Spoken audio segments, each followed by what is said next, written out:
আসসালামু আলাইকুম। আজকে আমি দেশি মূলো আর নতুন আলু দিয়ে ইলিশ মাছ রান্না করব। তো সবাই কেমন আছেন? আশা করি সবাই ভালো আছেন। আলহামদুলিল্লাহ আমি অনেক ভালো আছি। শীতের মজা হলো সবজি। তো সবজি রান্না না করলে কি শীতে হয়? তো কচি কচি মূলো নিয়ে আসলাম নিজেদের ক্ষেত থেকে। আর সেই মূলোগুলো পরিষ্কার করে ধুয়ে একেবারে কেটে নিলাম। দুটো নতুন আলু কেটে নিলাম। আর ইলিশ মাছের মাথা লাজা দিয়ে আজকে রান্না করব।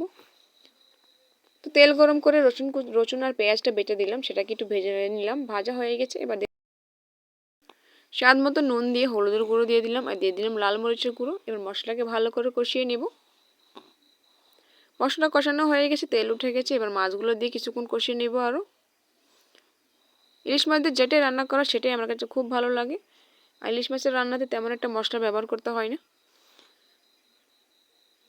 এবার মূলো আলুগুলো দিয়ে ভালো করে মশলার সাথে মিশিয়ে কষিয়ে নেব। যে যেখান থেকে আমার ভিডিওটা দেখতেছেন দেশ ও দেশের বাইরে থেকে সকল আপু আর ভাইয়াদের জানাচ্ছি অনেক বেশি শুভেচ্ছা। আগেও জানাচ্ছি, আবার জানাচ্ছি শুভেচ্ছা। অবশ্যই ভিডিওটা দেখার শেষে লাইক কমেন্ট করবেন আর ভালো লাগলে অবশ্যই সাবস্ক্রাইব করে যাবেন। আপনাদের সাপোর্টের জন্য অবশ্যই আমি ভিডিও বানাই। তো চেষ্টা করি সবসময় হালকা ফুলকাভাবে খুব সহজভাবে রেসিপিগুলো প্রেজেন্ট করার জন্য। আজকে যে বাজার দর পড়েছে মাঝে মধ্যে লবণ দিয়ে সেদ্ধ করে খাওয়াটা আমার কাছে মনে হয় টাফ। কারণ আমরা এখন খুবই যারা মধ্যবিত্ত ছিল তারা তো লো ক্যাটাগরির এখন ইনকামের হয়ে গেছে। কারণ বাজার দর পরিস্থিতি সব কিছু অন্যরকম হয়ে গেছে। তরকারিটা আমার হয়ে গেছে, কিছু ধনিয়া পাতা ছড়িয়ে দিলে নামিয়ে নিয়ে আসলাম। কালারটা দেখতে যেমন সুন্দর হয়েছে খেতে কিন্তু আরও বেশি মজা হয়েছিল।